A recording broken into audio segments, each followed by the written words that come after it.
Selamat datang di channel YouTube Borin Vlog. Di kesempatan ini saya akan mengulas mengenai sejarah asal-usul Kota Medan. Kota Medan yang ada di Provinsi Sumatera Utara. Serta asal-usul kenapa dinamakan Medan. Bagaimana kisah dan sejarahnya? Silakan disimak berikut ini. Kota Medan adalah ibu kota Provinsi Sumatera Utara. Kota ini merupakan kota terbesar di luar Pulau Jawa. Medan juga merupakan kota terbesar ketiga di Indonesia setelah Jakarta dan Surabaya. Dari segi etnis, masyarakat Medan merupakan campuran yang sempurna dari beberapa suku dan budaya. Karena di kota ini didapati beberapa suku Aceh, suku Padang, suku Melayu, dan suku Batak. Demikian pula keturunan Tiongkok banyak berdiam di kota ini sejak zaman Belanda, yang menyebabkan kota ini semakin kaya dengan budayanya. Belawan adalah pelabuhan yang penting di kota Medan, yang dari sini kita bisa dengan mudah berlayar ke Penang, Malaysia. Medan memiliki penduduk yang padat dan merupakan tempat yang eksotis untuk dikunjungi, khususnya bagi yang menyukai alam flora dan fauna. Medan juga merupakan pintu gerbang menuju Danau Toba, danau terbesar di Asia Tenggara. Lantas, dari mana asal-usul nama Kota Medan? Siapa pula yang memberikan nama itu? Menurut sejarah, Kota Medan berawal dari sebuah kampung bernama Kampung Medan Putri yang didirikan oleh Guru Patimpus pada tahun 1590. Guru Patimpus adalah seorang putra Karo bermarga Sembiring Pelawi yang beristrikan seorang putri Datuk Bulobrayan. Nama Medan konon berasal dari pedagang Arab yang berkunjung ke tempat itu dan melihat daerahnya datar menghampar. Mereka menyebutnya Median, yang artinya tanah yang datar. Kota ini memiliki kontur tanah yang rata, mulai dari pantai Belawan hingga daerah Pancur Batu. Sebutan itulah yang kemudian menjadi nama Kota Medan. Sedangkan pendapat lain merujuk pada Kamus Bahasa Karo Indonesia. Kata Medan berarti menjadi sehat atau lebih baik. Ini sejalan dengan kenyataan bahwa Guru Patimpus adalah seorang tabib yang memiliki keahlian dalam pengobatan tradisional Karo pada masanya. Dia banyak menyembuhkan penyakit yang diderita penduduk. Diduga dari kenyataan itulah yang kemudian menjadi sebutan bagi Kota Medan yang kita kenal sampai sekarang. Sejarah juga menyebutkan, sebelum menjadi Kota Medan, awalnya adalah perkampungan bernama Kampung Medan Putri. Berkembangnya Kampung Medan Putri ini tidak terlepas dari posisinya yang strategis karena terletak di pertemuan Sungai Deli dan Sungai Babura. Tidak jauh dari Jalan Putri Hijau sekarang. Kedua sungai tersebut pada zaman dahulu merupakan jalur lalu lintas perdagangan yang cukup ramai, sehingga dengan demikian Kampung Medan Putri yang merupakan cikal bakal Kota Medan cepat berkembang menjadi pelabuhan transit yang sangat penting. Guru Patimpus, sang pendiri Kota Medan, pada masanya tergolong orang yang berpikiran maju. Hal ini terbukti dengan menyuruh anak-anak berguru atau menuntut ilmu membaca Al-Quran kepada Datuk Kota Bangun dan kemudian memperdalam tentang agama Islam ke Aceh. John Anderson adalah orang Eropa pertama yang mengunjungi Delhi pada 1833 Masehi dan menemukan sebuah kampung bernama Medan. Kampung ini berpenduduk 200 orang dan seorang pemimpin bernama Tuanku Pulau Berayan yang sudah sejak beberapa tahun bermukim di sana untuk menarik pajak dari sampan-sampan pengangkut lada yang mereka turunkan melalui sungai. Pada tahun 1886, Medan secara resmi memperoleh status sebagai kota, dan tahun berikutnya residen pesisir timur serta Sultan Delhi pindah ke Medan. Kemudian tahun 1909, Medan menjadi kota yang penting di luar Jawa, terutama setelah pemerintah kolonial Belanda membuka perusahaan perkebunan secara besar-besaran. Dewan Kota yang pertama terdiri dari 12 anggota orang Eropa, 2 orang Bumiputra, dan seorang Tionghoa. Sebelumnya, pada tahun 1860, Medan masih merupakan hutan rimba dan di sana-sini, terutama di muara-muara sungai, diselingi pemukiman-pemukiman penduduk yang berasal dari Karo dan Semenanjung Malaya.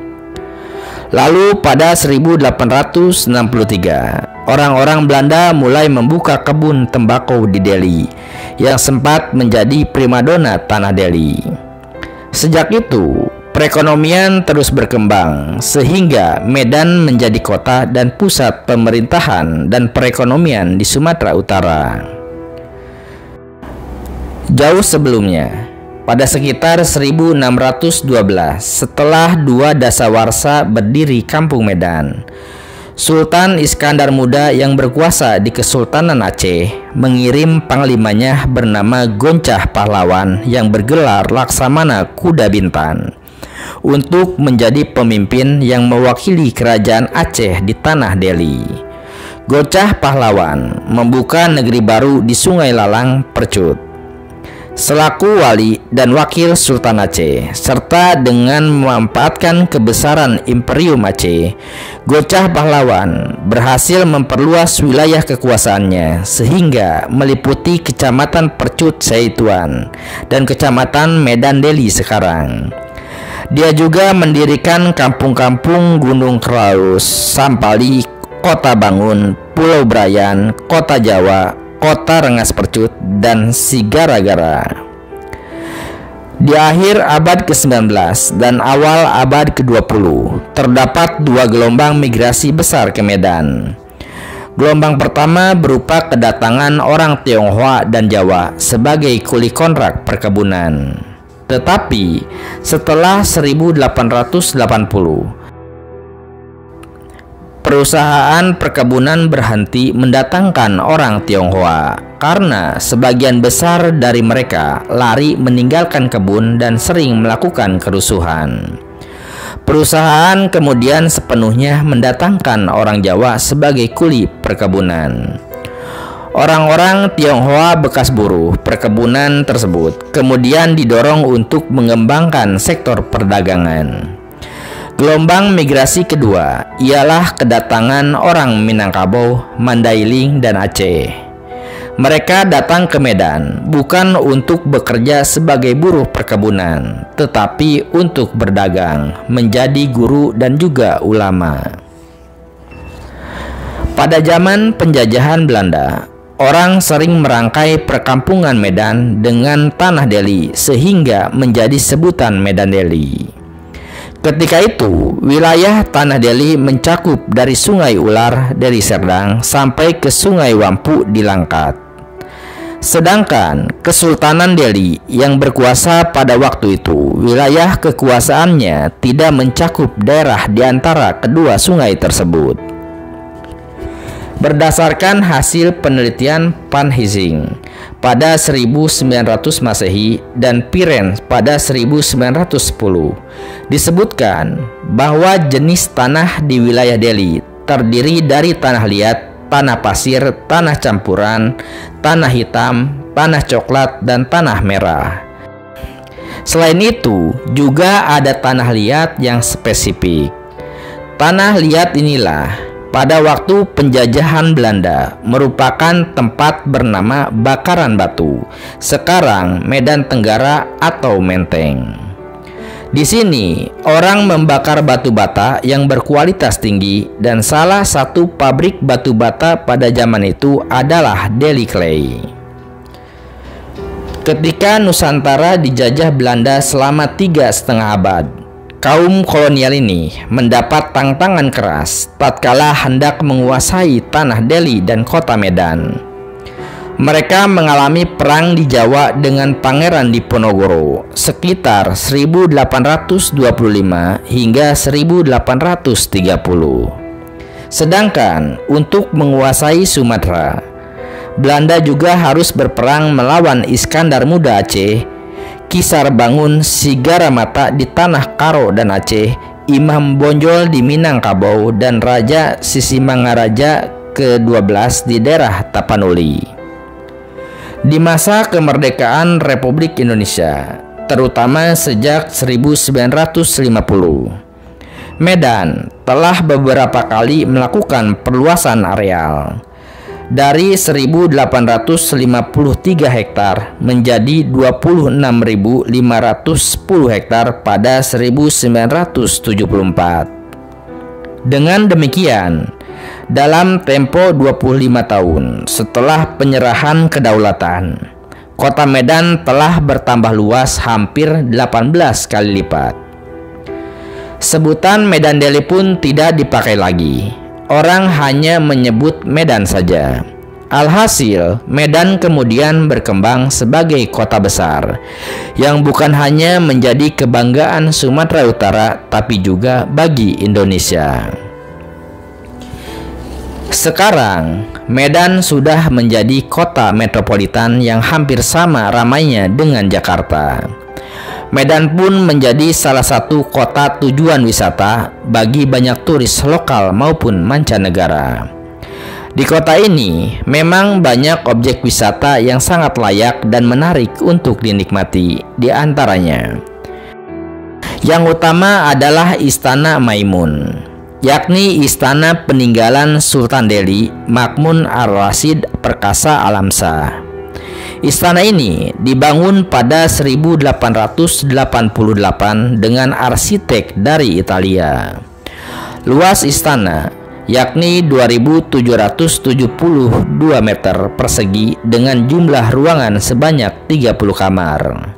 Istana Maimun menjadi salah satu tempat tujuan wisata yang sudah cukup populer, bukan hanya karena usianya yang cukup tua, melainkan desain interiornya yang sangat unik, dengan memadukan unsur-unsur warisan kebudayaan dari Melayu dan gaya Islam, Spanyol, India, dan Italia.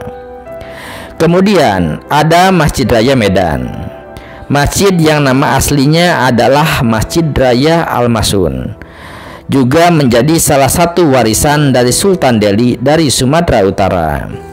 Masjid ini sampai sekarang masih digunakan oleh umat muslim untuk beribadah dan berdoa setiap harinya. Sebagian dari bahan bangunan untuk mendekorasi masjid ini dibuat di negara Italia. Masjid Agung ini adalah masjid yang paling indah dan masjid terbesar di Sumatera Utara. Masjid ini dibangun oleh Sultan Ma'mun Ar-Rasyid pada tahun 1906 Masehi. Letaknya tidak jauh, hanya berjarak sekitar 200 meter dari Istana Maimun. Selanjutnya ada Danau Linting yang merupakan salah satu danau unik di kota Medan. Danau ini mempunyai warna air yang hijau dan juga warna biru jika dilihat dari permukaan, dan di sekeliling danau terdapat batu cadas. Lokasi danau ini berada di Kecamatan STM Hulu, Desa Sibunga-Bunga Hilir, Kabupaten Deli Serdang. Danau Linting memiliki nuansa mistis, namun menyejukkan karena di sekeliling danau terdapat pepohonan dengan akar yang panjang, sehingga menambah suasana udara menjadi sejuk dan damai. Ada pula air terjun Sipiso-Piso Tongging. Letaknya sekitar 135 km dari Brasatagi. Air terjun Tongging ini mempunyai ketinggian sekitar 120 meter yang dekat dengan Gunung Sipiso-Piso. Keindahan panorama alam dari air terjun ditambah dengan pemandangan alam dari Danau Toba. Pemandangan yang indah serta sinar matahari menambah keindahan dan pesona air terjun ini. Nah, seperti itu sejarah dan juga asal-usul Kota Medan dari zaman kerajaan penjajahan hingga era setelah kemerdekaan Republik Indonesia. Terima kasih sudah menyimak sejarah Kota Medan ini di channel YouTube Boring Vlog. Silakan simak sejarah kota lainnya di Indonesia melalui channel YouTube Boring Vlog ini, dan Anda juga bisa menyimak cerita rakyat, dongeng ataupun legenda dari berbagai wilayah Indonesia di channel ini. Terima kasih atas perhatiannya. Sampai jumpa di cerita lainnya.